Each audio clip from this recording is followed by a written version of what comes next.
Buenos días, te damos la más cordial bienvenida a esta transmisión de nuestro servicio como Iglesia Jesús de Nazaret, hoy domingo 19 de julio de 2020. Te invitamos a que te unas con nosotros para cantar alabanzas, para unir tu voz en oración, para escuchar la palabra del Señor. El Salmo 122 dice: yo me alegré con los que me decían, a la casa de Jehová iremos. Aun cuando no podemos estar físicamente en nuestro templo adorando a nuestro Dios, la casa de Dios es donde Dios habita. Ahí en tu hogar habita el Señor, ahí Él está presente con su Espíritu y nos une en ese vínculo de paz, de amor, de armonía con los demás creyentes en Jesucristo en todo el mundo. Y la Iglesia Jesús de Nazaret ha determinado este día, a esta hora, reunirse de manera virtual para alabar y glorificar a Dios. Gocémonos y alegrémonos. Acompáñame con una oración. Padre Celestial, pedimos tu dirección con tu Espíritu Santo para cada uno de nosotros y nuestras familias, donde estamos adorándote, exaltándote. Queremos recibir tu palabra, queremos extender, Señor, también nuestra adoración, que suba como un olor suave y grato a tu presencia. Recibe nuestras vidas en el nombre de Jesús. Amén.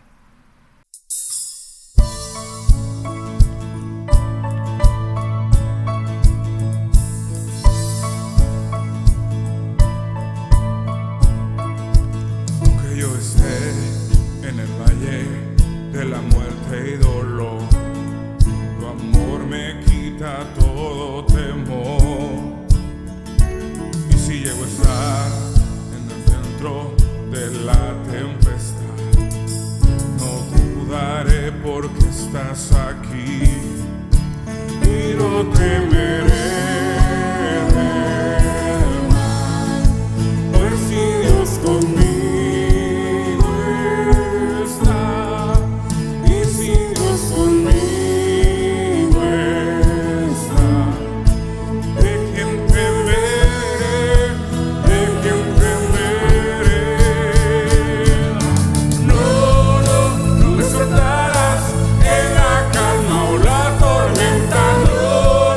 No me soltarás en lo alto, en lo bajo. No me soltarás, Dios, nunca me dejarás.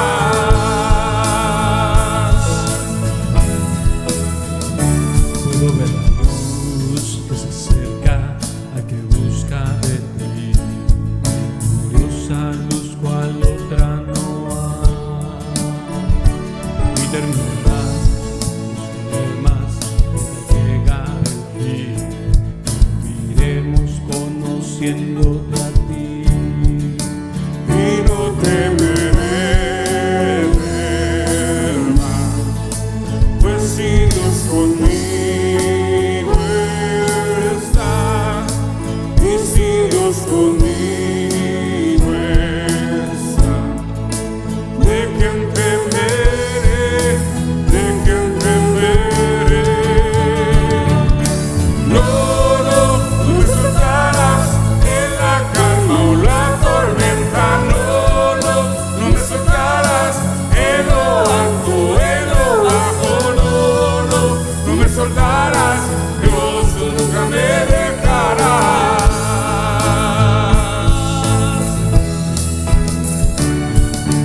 No me soltarás en la calma o la tormenta.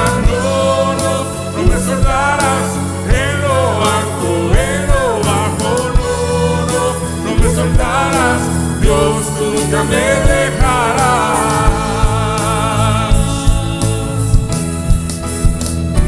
Puedo ver la luz que se acerca a que busca de ti, y terminarán los problemas mientras llega el fin. Voy a alabarte, voy a alabarte.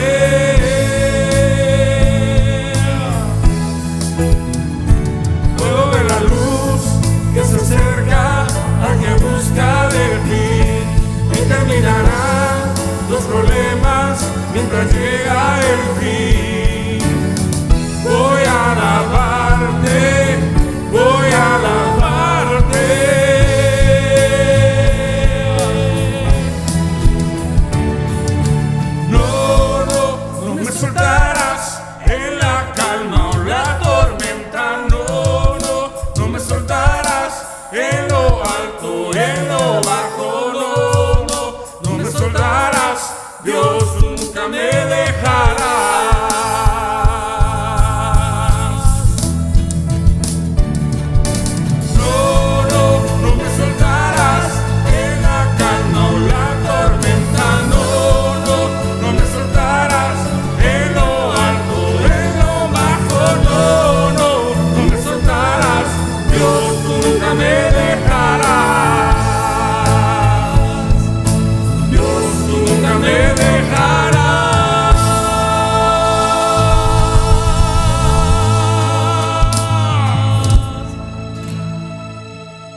El día de hoy queremos extender nuestro abrazo a los cumpleañeros de esta semana. El día de hoy, Carlos Valle Torreblanca, 19 de julio, está cumpliendo años.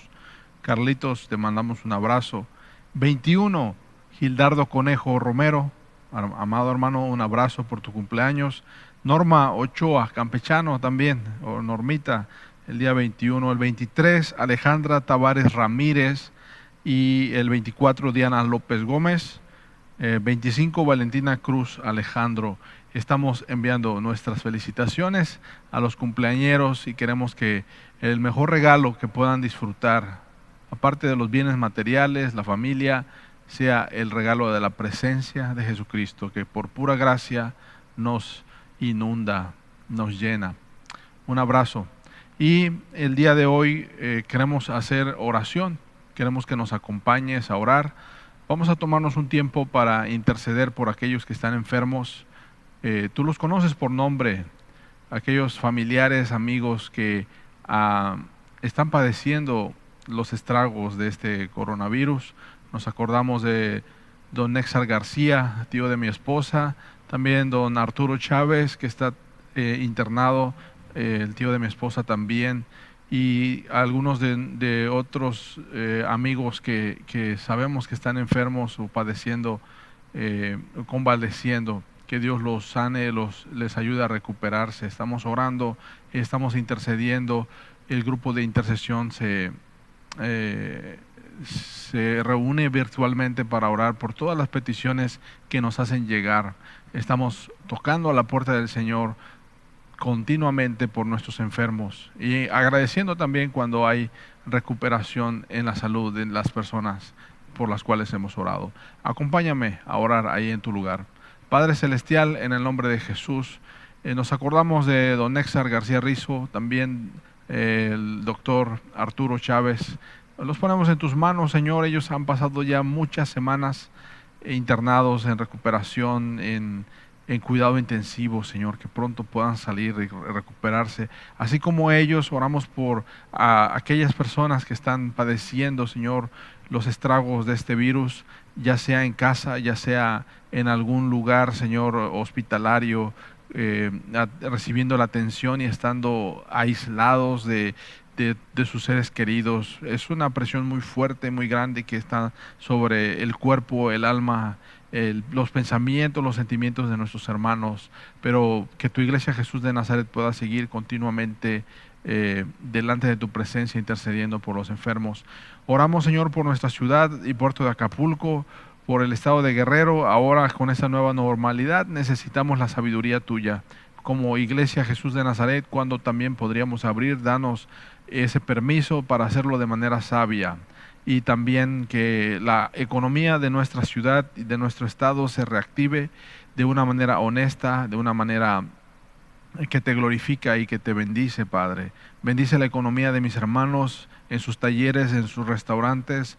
Bendice la economía de cada uno de aquellos que dependen del día a día de salir a trabajar.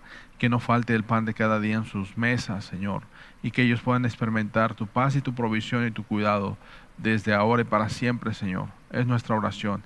Y recibe nuestra alabanza.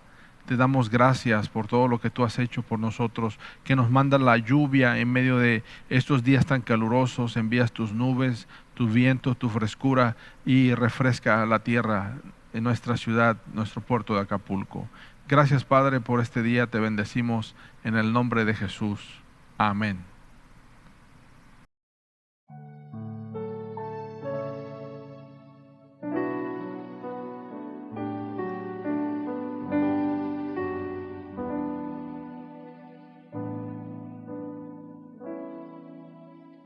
Dios está aquí, tan cierto como el aire que respiro, tan cierto como la mañana se levanta el sol, tan cierto como que le canto y me puede oír. Dios está aquí,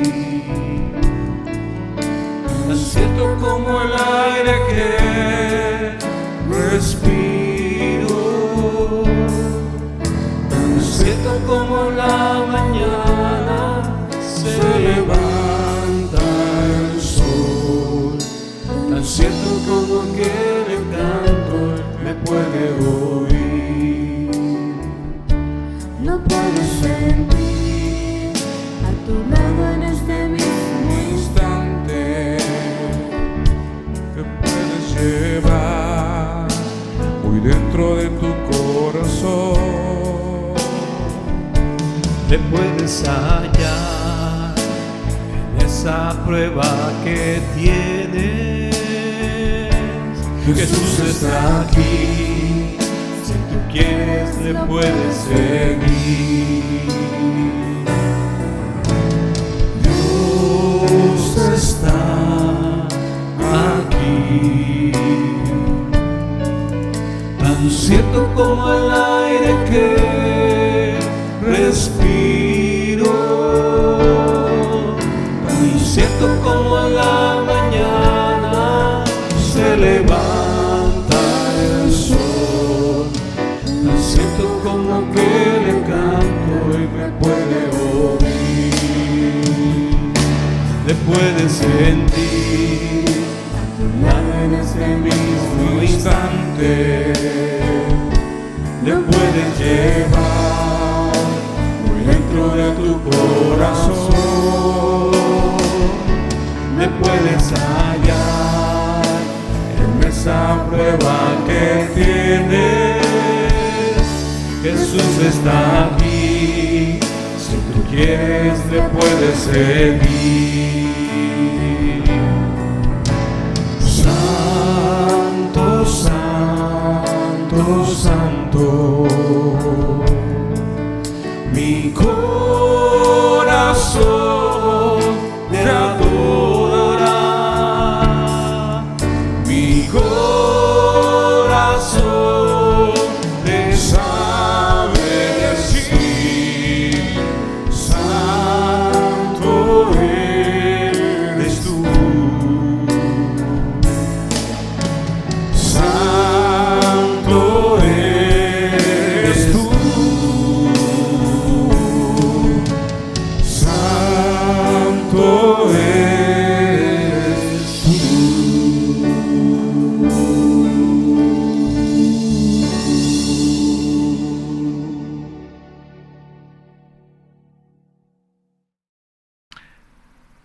El día de hoy continuamos con nuestra serie La imagen de Cristo en el discípulo. Estamos en el mensaje número 3, titulado El llamado a pureza de vida. Y vamos a buscar en las Escrituras 2 versículos nada más en la primera carta de Juan que nos hablan de este tema. A partir de estos versículos, especialmente el versículo 16, vamos a estar reflexionando lo que nos llama, el llamado de Dios a una vida de pureza y de santidad, que le glorifique. Las 2 semanas anteriores estuvimos viendo acerca de estar permaneciendo en Cristo en la metáfora que él usa en el Evangelio de Juan de la vid verdadera. Y el día de hoy vamos también con la carta de Juan, con este mismo autor, pero desde otra perspectiva. Y vamos a abordar este tema. Vamos a leer estos 2 versículos que dice Primera de Juan 2, 15 y 16. En la Reina Valera 60 dice: no améis al mundo, ni las cosas que están en el mundo. Si alguno ama al mundo, el amor del Padre no está en él. Porque todo lo que hay en el mundo, los deseos de la carne, los deseos de los ojos y la vanagloria de la vida, no proviene del Padre, sino del mundo. Acompáñame con una oración. Pídele a Dios que hable a tu corazón a través de este pasaje. Padre Celestial, habla a nuestro corazón a través de este pasaje, para que podamos comprometernos a una vida de santidad, que te glorifique, que te honre en todos nuestros pensamientos, palabras, en nuestras acciones, en nuestro andar, nuestra entrada y nuestra salida. Bendice a todos aquellos que se conectan a través de este canal de YouTube, que ellos puedan recibir la palabra, que se implante en sus corazones y dé fruto, como hemos estado hablando acerca de esta vida cristiana, la vida del discípulo que permanece. Y oramos, Señor, que tú nos des sabiduría con tu Espíritu Santo, con tu presencia, en el nombre de Jesús. Amén. Cuando tú ves este versículo, el versículo 15 y 16 habla del mundo. Y el mundo tiene tres connotaciones en la Biblia. En primer lugar, la connotación de la creación, de este planeta como el lugar donde Dios puso al ser humano, y Dios lo creó con toda perfección, con toda bondad, con todas las características de belleza, un lugar precioso, y alrededor de este mundo pues puso todo este sistema interestelar en el cual flotamos, y podemos decir que es bueno. Cuando Jesucristo, el Creador, vio lo que había hecho, dijo que era bueno en gran manera. Sin embargo, al paso del tiempo, los seres humanos cometieron alta traición y el pecado entró en el mundo y la humanidad cayó en pecado. Nuestros primeros padres, Adán y Eva, le fallaron a Dios y cayeron en pecado. Así que este mundo se corrompió. La mancha del pecado corrompió no solamente al ser humano, sino sus relaciones y también la creación. Así, la creación sufre las consecuencias como la maldición del pecado, donde el ser humano camina. Podría ser que es como el rey Midas, de esa mitología del rey Midas, donde este hombre recibe un don de los dioses, de que todo lo que él toca se convierte en oro. Pero cuando él quiere comerse una manzana, quiere hacer algo, se convierte en oro, y ya esa bendición supuesta se convierte en una maldición.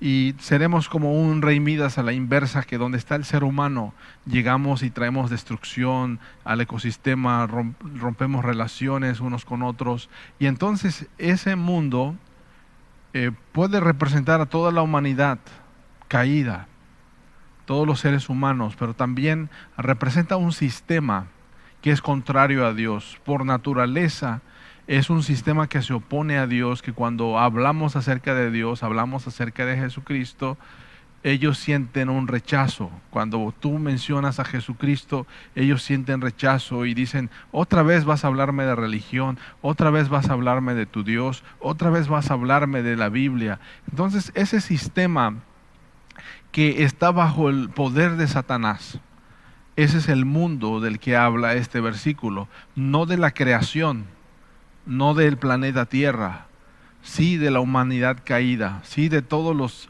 millones y millones de seres humanos que pueblan el planeta, sí también de este sistema corrupto que, por más que pongamos una policía, un ejército, leyes, el ser humano va a ir siempre en contra de eso y va a ir transgrediendo. Por eso Dios ha puesto ciertos límites a través del gobierno, a través de la familia, para que la sociedad funcione. Pero el llamado de este versículo, vamos a situarnos en estos dos versículos donde dice: no améis al mundo ni las cosas que están en el mundo. Entonces, el Señor Jesús en el Evangelio de Juan nos decía que somos de Él, estamos en el mundo, no pertenecemos a este mundo, caminamos en este mundo como si fuéramos peregrinos, extranjeros, gente de paso nada más por este mundo. Entonces el apego a las cosas de este mundo puede causar estragos en nuestra vida. Y ahorita vamos a ver cómo ocurre. Que el título del mensaje es el llamado a la pureza de vida. Entonces el llamado a la pureza de vida nos dice que lo que hay en el mundo, que son los deseos de la carne, los deseos de los ojos y la vanagloria de la vida, no proviene del Padre, sino del mundo. Y termina el siguiente versículo, es interesante lo que dice el versículo 17. Y el mundo pasa y sus deseos, pero el que hace la voluntad de Dios permanece para siempre. El mundo con todo su esplendor va a pasar. Los deseos del mundo son efímeros, son volátiles. Todo esto va a pasar, pero dice: el que hace la voluntad de Dios permanece para siempre. Nos está hablando de una meta eterna. Pero mientras caminamos, mira, ocurre un fenómeno muy interesante en la vida del discípulo. El discípulo es llamado por Cristo. Recordemos lo que hizo Jesús al caminar por el mar, junto a la playa del mar de Galilea. Él vio a los discípulos y los llamó. El discurso fue sencillo, les dijo, sígueme. Y ellos, dejando las redes, le siguieron. Mateo, dejando el banco de los tributos públicos, donde él tenía su oficina como recaudador de impuestos, dejó todo y le siguió. Ahora, esto no quiere decir que al momento de seguir nosotros a Cristo, inmediatamente nuestros problemas se acaban, y es cierto que somos una nueva creación, una nueva criatura, pero todavía somos tentados. Y hoy, el día de hoy, a través de estos 2 versículos, quiero presentarte las 3 áreas en las que somos tentados y la estrategia de Jesús para vencer.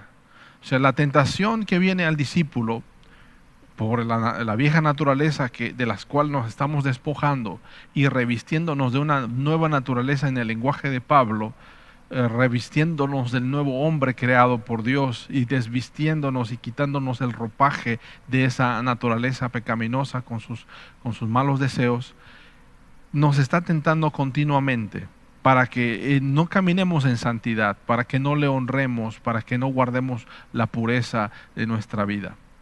Entonces el día de hoy vamos a ver 3 pasajes paralelos a este pasaje de primera de Juan, capítulo 2, es paralelo con otros 2 pasajes. Y interesante, uno de ellos nos va a mostrar la solución. Y vamos a remontarnos hasta el albor de la humanidad, cuando la humanidad fue creada. Cuando la humanidad, Adán y Eva, vivieron sin pecado, en la inocencia, en el huerto de Edén. Tenían todo. Recuerde que tenían todos los árboles de ese huerto para comer. Uno nada más estaba prohibido para ellos. Y en ese pacto de obras, ellos no debían comer de ese árbol del conocimiento de la ciencia del bien y del mal. Y dice que creó todo árbol hermoso y delicioso. Sin embargo, por la instigación de un enemigo del cual se habla muy poco en Génesis, nada más se dice que la serpiente era astuta, entendemos que tenemos un enemigo espiritual, que Apocalipsis conecta esta serpiente del capítulo 3 de Génesis con la serpiente antigua que se llama Diablo y Satanás. Y alguien se sorprende, dice, acabo de leer en la Biblia que hay una serpiente que habla. Y inmediatamente dices, esto es mitología. Y ahí la serpiente cumple su función de engañar, porque continuamente está engañándonos, y el propósito de la tentación es engañarnos de tal manera que nuestra vida con Cristo caigamos, nos enfriemos espiritualmente y al final nos apartemos del camino de santidad, del camino que honra a Dios. Entonces hay 3 áreas que nos va a enseñar. Vamos a aprender desde Génesis y vamos a ver cómo ellos, nuestros primeros padres, fallaron, pero hay un segundo Adán, el Adán más perfecto. Recordemos que el nombre Adán representa al hombre. El primer Adán falló, pero en Jesucristo tenemos un nuevo Adán, y ese nuevo Adán es probado también.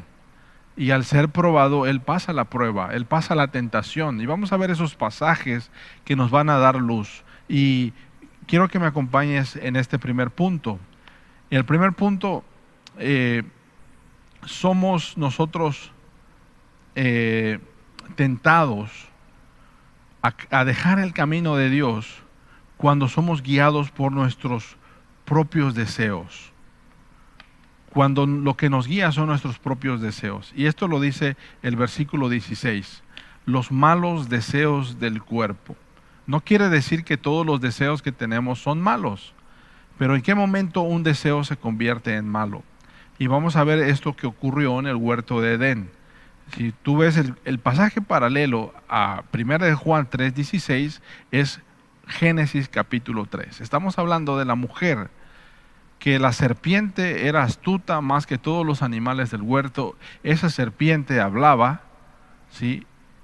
Y esa serpiente vino e instigó especialmente a Eva para que junto con su esposo ellos cayeran y traicionaran a Dios. Y dice Génesis capítulo 3, versículo 6, la mujer vio que el fruto del árbol era bueno para comer. O sea, tenemos un deseo, el deseo de nuestro estómago. Nuestro estómago nos pide de comer. Entonces, ese deseo es un deseo natural, porque si no comemos, nos morimos. Este estómago nos está diciendo, oye, ya es momento de que llenes el tanque de combustible, porque si no, no vas a funcionar. Y el momento en que nosotros somos guiados por esos deseos de manera egoísta, ese momento de Primera de Juan que se convierten en malos deseos del cuerpo. Y vamos a verlo. Vamos a ver el otro pasaje paralelo en Lucas capítulo 4. ¿Qué ocurre en Lucas capítulo número 4? Que el Señor Jesús, el segundo Adán, es llevado al desierto después de haber ayunado por 40 días. Y que de manera natural, al final de su ayuno de 40 días, Él siente hambre. Y Satanás viene, ahora ya no viene como serpiente, no nos dijo que vino como una serpiente. Para nuestros primeros padres sí llegó como una serpiente, porque la serpiente tiene esas características, que era astuta, se mimetizaba, y su carácter de engaño entre la naturaleza con el propósito de inyectar un veneno mortal, ¿sí? Este hombre, Satanás, este espíritu, se presentó de otra manera a Jesús, quizás de una manera espiritual, no es como lo pintan, ridiculizándolo como una persona que tiene, o un espíritu que tiene un payasito rojo y un tridente y cuernos, ¿no? Es un espíritu que tiene mucha sabiduría sabiduría maligna para hacer caer al ser humano en tentación. Y viene el tentador y le dice en Lucas capítulo 4, versículo 3, ordena que a esta piedra que se convierta en pan. Entonces, él sabe que hay una necesidad en Jesús. Y al tentarlo, Jesús podía decirle a esa piedra que se convirtiera en pan. Él hizo muchos milagros. Por ejemplo, el primer milagro que Jesús hizo fue convertir el agua en vino. Entonces, alegró a esa fiesta. Pero si Jesús cedía a esta tentación, iba a ser movido por sus deseos y no por glorificar a Dios. Entonces su cuerpo, su estómago, su vientre iba a ser su Dios. Amados hermanos, nosotros tenemos deseos legítimos que se pueden satisfacer en el marco que el Señor ha puesto de los mandamientos. Por ejemplo, tenemos el deseo de comer, pero si no tenemos dinero, tenemos que trabajar. Ahora en medio de esta pandemia, pues si no tenemos el dinero, pues tenemos que orar y decirle, Dios, provéeme lo que yo necesito. Podemos ser tentados a hacer negocios ilícitos con el propósito de satisfacer ese deseo. Ese deseo es normal, es natural. Ahora, la manera en cómo satisfago ese deseo, entra la pecaminosidad de ese deseo. Se convierte en un deseo que nos hace caer en tentación. Por ejemplo, somos creados sexualmente, pero Dios ha puesto el marco de referencia del matrimonio. Entonces, es como si nosotros como policías o soldados en el ejército nos dan un arma y con esa arma salimos y decimos, ahora voy a matar a todos porque tengo esta arma y debo utilizarla. Es un ejemplo burdo. Tenemos la sexualidad y tenemos que utilizarla, ¿no? Tenemos que utilizarla en el marco donde hay amor, hay intimidad, hay una relación que glorifica a Dios y Dios se goza en la relación íntima de esposo y esposa. Pero Él no se goza cuando nosotros tratamos de satisfacer ese deseo sexual de un medio ilícito. Entonces, tenemos la primera tentación que llegó con Eva, es que ella tenía en el huerto todos millones de árboles que podían satisfacer ese deseo de comer, pero la serpiente le mostró y le dijo, de todos los árboles que hay, este es mejor. Este es mejor. Y yo creo que Satanás se convirtió en el mejor mercadotecnia, es el mejor vendedor del mundo. Y un vendedor te hace comprar cosas que no necesitas, ¿verdad? Entonces te vende el producto aunque tú no lo necesites, y Satanás le vendió el producto, ese fruto, a Eva, el fruto que Dios le había dicho que no comiera, y ella dijo, de verdad, yo sería más feliz si lo tuviera. Me sentiría más satisfecha si lo tuviera, y no solo ella lo comió ella y se lo dio a su marido. Ahora vamos a ver cómo Jesús derrotó a esa tentación. Les dije que son 3 pasajes paralelos. El pasaje de 1 Juan 3:16 en correspondencia con Génesis capítulo 3. Y la forma en que Jesucristo es tentado está replicando la tentación que nuestros primeros padres tuvieron. ¿Cómo sale Jesús librado de esa primera tentación, de sus deseos? Y acuérdese, fíjese, cuando usted lea el Evangelio de Lucas, va a ver que cada vez que Jesucristo responde al tentador, le dice, escrito está, la escritura dice, la palabra de Dios dice esto.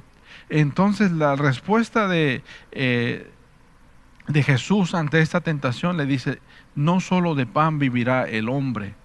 Hermanos, es interesante ver esto. El día de hoy el mundo nos hace sentir que necesitamos, que seríamos más felices si tuviéramos, y yo sería más feliz si tuviera otra mujer, sería más feliz si yo tuviera otro automóvil, y sería más feliz si tuviera más dinero, y nos hace sentir que estamos incompletos. En el huerto de Edén estaban completos, no les faltaba nada, pero les vendió la idea el tentador muy astutamente. Por eso dice que tomó la forma de la serpiente, y que al final de cuentas es la serpiente antigua, diablo y Satanás, que sigue tentándonos a nosotros, susurrándonos al oído y diciendo, mira, y compárate con esto y con esto, y empieza a susurrar a tu alma. Jesús le responde y le dice, no solo de pan vivirá el hombre. Amigos, yo he experimentado cómo la palabra de Dios llena mi alma. Dice, todo lo que sale de la boca de Dios, de eso vive el hombre. En Indonesia, amigos, cuando estuvimos en el trabajo misionero en ese país, hubo un tiempo que hubo un terremoto aquí en México, y nuestros apoyadores financieros no tenían los recursos para enviarnos y que nos llegara a nosotros la transferencia bancaria, y no teníamos para poner en la mesa. Pero ¿sabe qué? La presencia de Jesucristo era tan real en nuestra casa que no teníamos dinero ni para echarle 2 litros de gasolina al automóvil que nos prestaban los hermanos de la iglesia donde ministrábamos. Pero ¿cómo estaba la presencia de Dios tan real en nuestro hogar? En medio de la escasez, yo me di cuenta de que su palabra es mejor que el oro y la plata. Entonces Jesucristo derrota esta primera tentación diciéndole que la única manera en que Él puede satisfacerse, el ser humano puede satisfacerse, es a través de lo que Dios dice con su palabra. Y es la palabra escrita y es la palabra encarnada, que es Jesucristo. Vámonos a la segunda tentación. La segunda tentación, cuando somos engañados por nuestros ojos. Y esto lo dice 1 Juan 3:16, la codicia de los ojos. ¿Qué pasó con Eva? Fíjese, interesante lo que ocurre en el huerto del Edén, lo mismo que está diciendo, no améis al mundo, porque lo que está en el mundo, que son los deseos de la carne, que pueden ser deseos naturales, pero que se convierten en egoístas y se convierten en el motor de nuestra vida. Y luego dice los deseos de los ojos. Y vea lo que dice Génesis 3:6. La mujer vio que el fruto era agradable a la vista.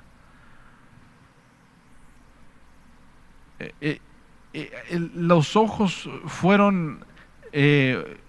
son insaciables los ojos. Somos capaces de admirar la belleza a través de estos ojos que Dios nos ha dado. Ni una cámara fotográfica, ni una cámara tiene la capacidad que nuestros ojos tienen. Es una creación maravillosa. Pero fíjese, Jesucristo es tentado también, y dice allí en Lucas capítulo 4, dice que Satanás se lo llevó a un lugar alto y le mostró los reinos del mundo. Y dice, sobre estos reinos y su esplendor, o sea, te daré el poder sobre estos reinos y su esplendor tan solo si me adoras. O sea, la capacidad de admirar la belleza nos lleva a la adoración. Entonces lo que ocurrió con Eva es que vio el fruto del árbol que era agradable. Entonces perdió de vista el centro de la adoración de su alma. Y mire cómo Jesucristo derrota a esta tentación. Dice, va a seguir ese patrón diciendo, escrito está. Y dice, escrito está, al Señor tu Dios adorarás y a Él solo servirás. Entonces el antídoto que el Señor nos da para que nuestros ojos no sean engañados es la adoración. ¿Por qué, mis amados hermanos? ¿Qué ocurre cuando nosotros adoramos? Dejamos de ver con los ojos físicos, de verdad. O sea, con los ojos físicos vemos y tú ves tu condición y dices, no, pues no estoy tan bien. Ves tu economía, ves tus bolsillos y no estás tan bien. Y eres deslumbrado al compararte con otras cosas que el mundo presenta. Y te comparas y siempre puedes salir perdiendo al ver, no, pues el compadre, el vecino, y te sientes menos. Porque tus ojos te están engañando.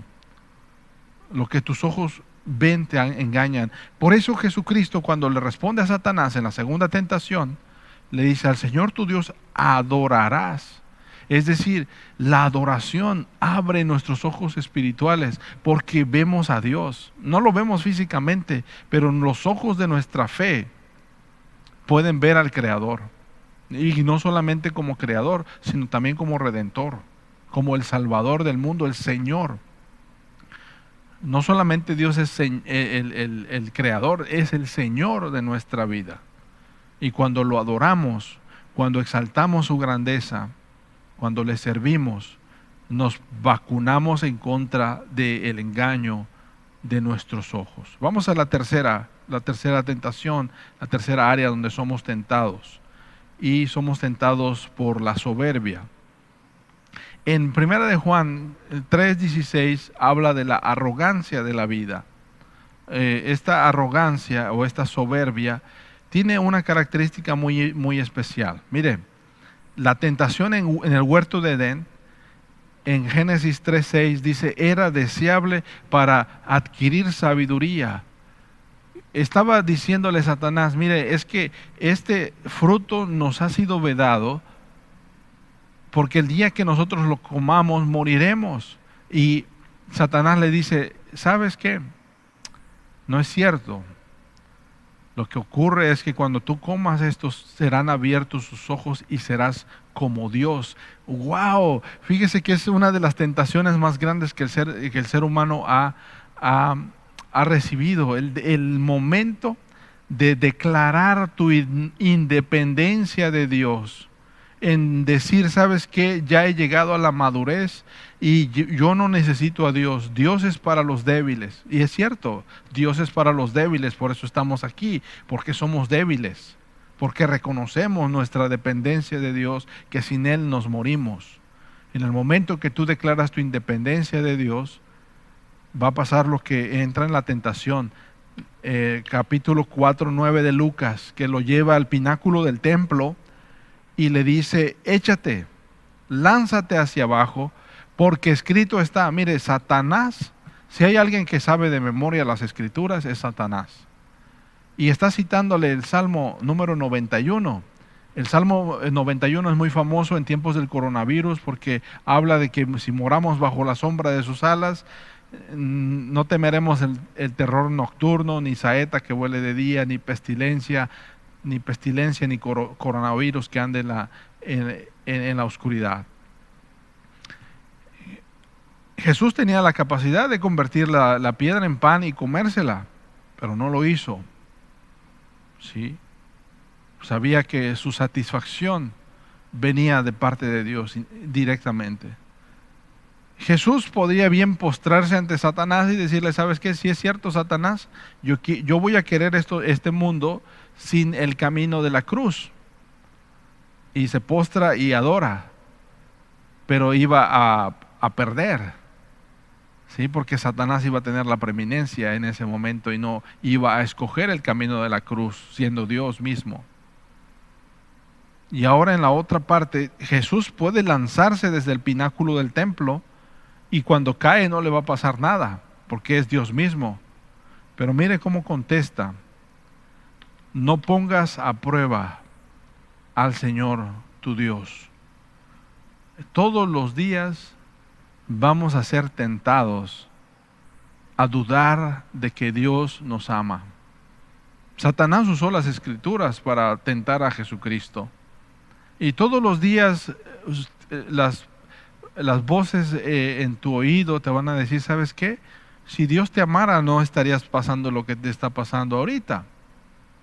Si Dios te amara, ¿por qué? Y empieza Satanás a usar la misma escritura a otros hermanos de la iglesia, a otras personas, para que tú dudes y tú pienses que aparte de Cristo tú puedes lograr las cosas y eres tentado por la soberbia. Cuando estas tres áreas ocurren en nuestra vida, cuando somos atacados por estas tentaciones, estamos vulnerables completamente.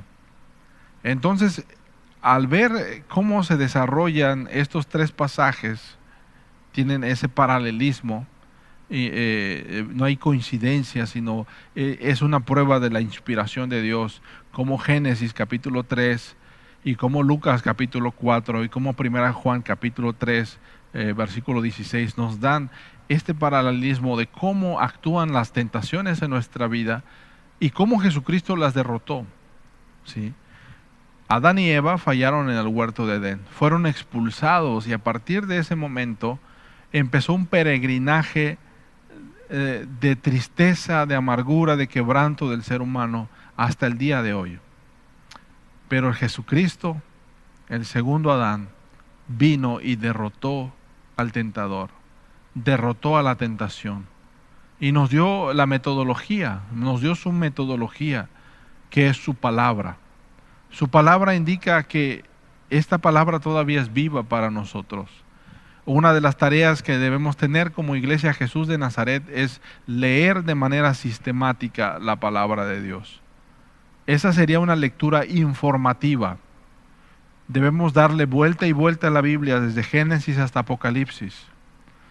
Una de las características de las iglesias del día de hoy es el analfabetismo bíblico, que sabemos leer y escribir, pero no hemos leído la Biblia. Y es que nos encontramos con genealogías, nos encontramos con libros como Levítico, como libros como Deuteronomio, profetas menores, tan complejo. Busca una Biblia que tenga una traducción actual y lee la Biblia de manera sistemática. Esa es una de las características. ¿Por qué? Porque al final de cuentas, cuando les des una vuelta y otra, vas a ir encontrando a Jesucristo en esta palabra. La palabra escrita nos lleva a la palabra encarnada, a la palabra que se hizo hombre en el vientre de María y nació y caminó con nosotros.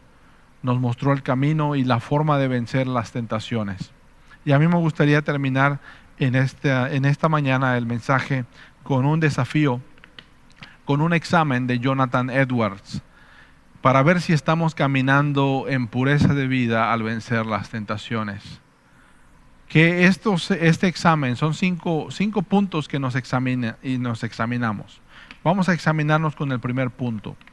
Número 1, dice Jonathan Edwards, medita en la santidad de Dios y ve si puedes ver una conformidad, una semejanza en tu mente. Por eso la escritura es muy importante que estemos dándole vueltas y leyendo estos pasajes. Jonathan Edwards fue confrontado con la palabra de Dios, al inmortal, invisible Rey. Y esas palabras quedaron grabadas en su mente y la majestad de Dios lo abrumaba, lo sobrecogía. Medita en la santidad de Dios, dice Jonathan Edwards. Número 2, el alma santa, cuando piensa y medita sobre la naturaleza de Dios, encuentra placer y deleite. Fíjese, encuentra placer y deleite en Dios. Si eres mundano, vas a encontrar placer y deleite en tus logros, en tu soberbia, en tus objetivos que tú te pusiste. Si eres mundano, no vas a leer la Biblia. ¿Sí? Mundano es alguien que ama al mundo y no ama a Dios. Acuérdese que el camino para el infierno es amar al mundo. Y el camino que Jesús nos pone es el camino de santidad, derrotando las tentaciones. Dice, una luz tan gloriosa como la santidad de Dios descubrirá rápidamente tu podredumbre y falta de solidez. Y es lo que necesitamos ver, que la palabra de Dios revele esas áreas que necesitan ser transformadas. Egoísmo y soberbia, altivez, un corazón duro, etcétera. Número 3, ve si puedes ver algún parecido en tu vida con la vida de Cristo. Es cierto que no vamos a alcanzar esa vida aquí en la tierra y vas a decir eso es imposible, pero ese es el estándar con el que somos medidos. Número 4, ¿es tu deleite obedecer y escuchar la voluntad de Dios? Hace la pregunta. ¿Caminas con Dios como lo hizo Enoc o te distingues por tu piedad en medio de los perversos como hizo Noé? Es el punto número 4, que es un examen. ¿Es tu deleite obedecer y escuchar la voz de Dios? ¿En qué te deleitas? Y el último, estamos hablando del discipulado. Los discípulos aman a Dios por encima de todas las cosas, viven atrapados con las bellezas de Jesucristo, se aman mutuamente y odian el pecado. O sea, aman aún a su iglesia con todas sus imperfecciones y con aquellos hermanitos que dices, oye, si ese hermanito yo lo conozco, esa hermanita, y oyeras cómo habla, ¿no? Entonces, los discípulos aman a Dios, que no ven, viven atrapados con las bellezas de Jesucristo, se aman mutuamente a pesar de sus defectos y odian el pecado. El Señor Jesucristo ha hablado hoy a nuestra vida. Si tú estás interesado en conocer más acerca de Jesucristo, ponte en contacto con nosotros, Iglesia Jesús de Nazaret, a través de las redes sociales, y haznos llegar tus mensajes por WhatsApp o por Facebook. Estaremos al pendiente de tus comentarios, de tus peticiones de oración. Haznoslas llegar. Y ahora, mis amados hermanos y amigos, que la gracia del Señor Jesucristo, el amor de Dios el Padre y la comunión del Espíritu Santo sean con cada uno de ustedes y sus familias, desde ahora y para siempre. Amén.